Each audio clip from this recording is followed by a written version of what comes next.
Alors, quelles sont ces institutions qui sont faites justement pour permettre à l'Union européenne d'être plus efficace une fois qu'elle s'est élargie? Ces institutions, elles se sont mises en place progressivement puisque le Parlement européen, par exemple, est élu au suffrage universel depuis 1979 et les différents traités ont précisé et codifié leurs pouvoirs. Ces institutions, elles sont organisées comme cela aujourd'hui. Alors, il faut les regarder d'un peu plus près. On les présente comme des institutions démocratiques. Et c'est justement la question qu'on va poser. Sont-elles vraiment démocratiques? Alors, il faut distinguer deux types d'institutions, celles qui sont en bleu, celles qui sont en orange. Celles qui sont en bleu, ce sont les institutions à vocation fédérale. Ça veut dire que ces institutions sont chargées de s'occuper de l'intérêt de l'Union européenne en général. Et ce sont des institutions supranationales, elles sont au-dessus des États et elles gèrent l'ensemble de l'Union européenne. Elles ne sont pas censées représenter les États.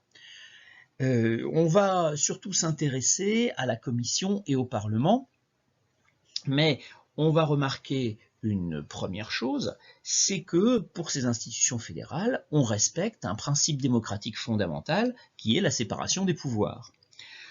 En effet, si on commence par la Commission européenne, c'est le pouvoir exécutif. C'est une sorte de gouvernement, en fait.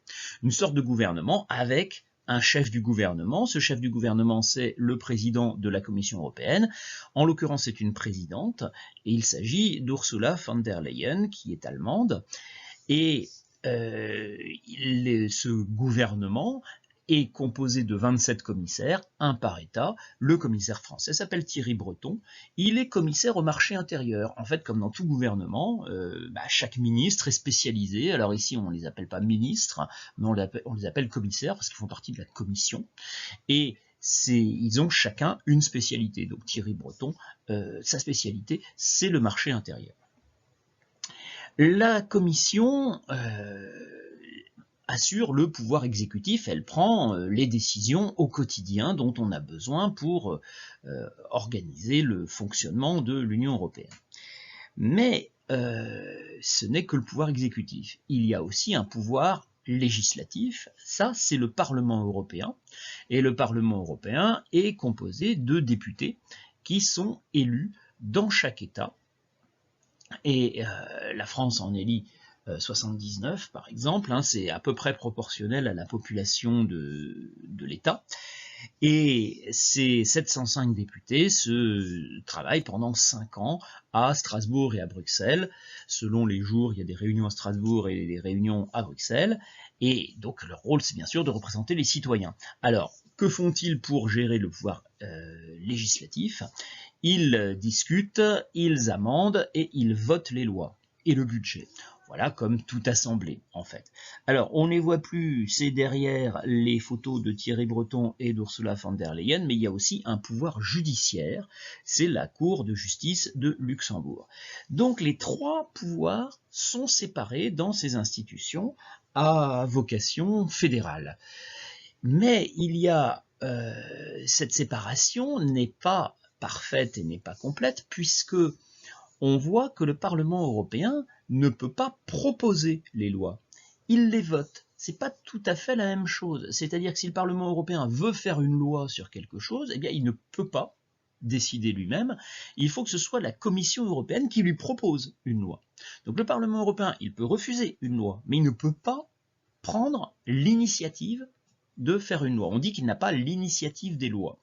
Alors, autre précision, ces lois, on ne les appelle pas lois, on les appelle directives ou règlements. Ça revient au même, ce sont des lois qui s'imposent à tous les États. Donc une fois qu'elles sont acceptées, tous les États de l'Union européenne doivent les accepter, même s'ils ne sont pas d'accord. Ça veut dire qu'ils ont abandonné une partie de leur souveraineté. Ils acceptent d'être dirigés par des institutions européennes. Mais le Parlement n'a pas tout à fait le dernier mot, puisque certes, il discute, il amende et il vote les lois et le budget, mais il doit le faire en codécision avec une institution une institution intergouvernementale. Alors, on va passer aux institutions intergouvernementales, et celle qui nous intéresse ici, c'est le Conseil de l'Union européenne. En fait, le Conseil de l'Union européenne, on l'appelle souvent le Conseil des ministres, puisqu'il regroupe les ministres des États membres dans le domaine concerné. Qu'est-ce que ça veut dire? Ça veut dire si on fait des lois sur l'environnement, par exemple, on va regrouper les 27 ministres de l'environnement, un par État. Si on fait des lois sur les finances, eh bien, on va regrouper les 27 ministres des Finances, on appelle ça le Conseil ECOFIN, quand il s'agit des ministres des Finances. Si on fait des lois sur des questions sociales, on va regrouper les 27 ministres des Affaires sociales. Bon. Ce Conseil de l'Union européenne doit lui aussi accepter les lois. Donc en fait, les lois ne sont valables que si le Parlement européen et le Conseil de l'Union européenne ont trouvé un accord. C'est un peu comme dans certains États fédéraux, on voit ça aux États-Unis, où vous avez la Chambre des représentants et le Sénat. Et le Sénat, il représente chaque État avec 2 représentants, enfin aux États-Unis, il y a 2 sénateurs par État, donc ils sont 100 les sénateurs puisqu'il y a 50 États. Chaque État, qu'il soit petit ou gros, il a le même nombre de sénateurs. Et bien là, c'est un peu la même chose. Le Conseil de l'Union européenne, et que les États soient petits ou gros, c'est un ministre par État. Mais alors on a fini par mettre en place un système de nombre de votes, parce qu'on s'est dit que c'est quand même pas normal que le ministre allemand, par exemple, ait autant de voix que le ministre maltais, alors que leurs États n'ont pas le même poids. Donc, dans le Conseil de l'Union européenne, chaque ministre a un certain nombre de voix qui est plus ou moins proportionnel à sa population, alors pas tout à fait, mais ça permet aux ministres des États plus peuplés de peser davantage. Bon, tout cela est très très compliqué, mais en tout cas ça nous montre que le Parlement européen ne décide pas tout, puisque non seulement il n'a pas l'initiative des lois, mais en plus il doit compter avec le Conseil des ministres, qui est une institution intergouvernementale. Intergouvernementale, ça veut dire que c'est un lieu de rencontre des gouvernements. Ça veut dire que la préoccupation des gens qui composent ce Conseil, leur préoccupation, c'est leur État à eux. C'est pas l'Union européenne, c'est pas l'intérêt de l'Union européenne, c'est l'intérêt de leur État. Ils sont là pour défendre leur État, éventuellement contre les autres s'il le faut, et même peut-être parfois contre tous les autres. Ça a souvent été le cas du Royaume-Uni, qui souvent tenait une position tout seul contre tous les autres. Alors que le Parlement européen, il doit discuter de l'intérêt de l'Union européenne, parce que les députés travaillent ensemble, quel que soit leur état d'origine, en fait.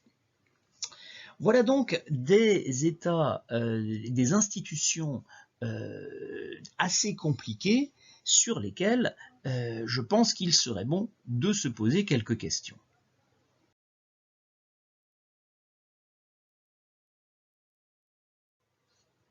La question centrale, elle est de se demander si ces institutions sont vraiment démocratiques. Alors, pour essayer d'y voir plus clair, parce qu'on a déjà vu qu'elle respectait apparemment la séparation des pouvoirs, mais pour y voir plus clair, je vous propose 3 sujets de réflexion. D'abord, se demander parmi ces institutions, alors on va surtout prendre les 3 qui jouent vraiment un rôle quotidien, à savoir la Commission, le Parlement et le Conseil de l'Union européenne. Sur ces 3 institutions, laquelle ou lesquelles ont le plus de pouvoir et lesquelles en ont le moins. Donc est-ce qu'on pourrait les classer un peu par ordre de puissance, en fait. Une deuxième question, se demander lesquelles sont les plus efficaces et lesquelles sont le moins efficaces. Et enfin, une troisième question, lesquelles sont les plus légitimes, parce qu'on sait que pour qu'une démocratie soit effectivement démocratique, il faut que les institutions soient légitimes, qu'elles soient efficaces, qu'elles aient du pouvoir, mais aussi qu'elles soient légitimes. Et là, toutes n'ont pas la même légitimité. Donc je vous invite à réfléchir sur ces 3 sujets.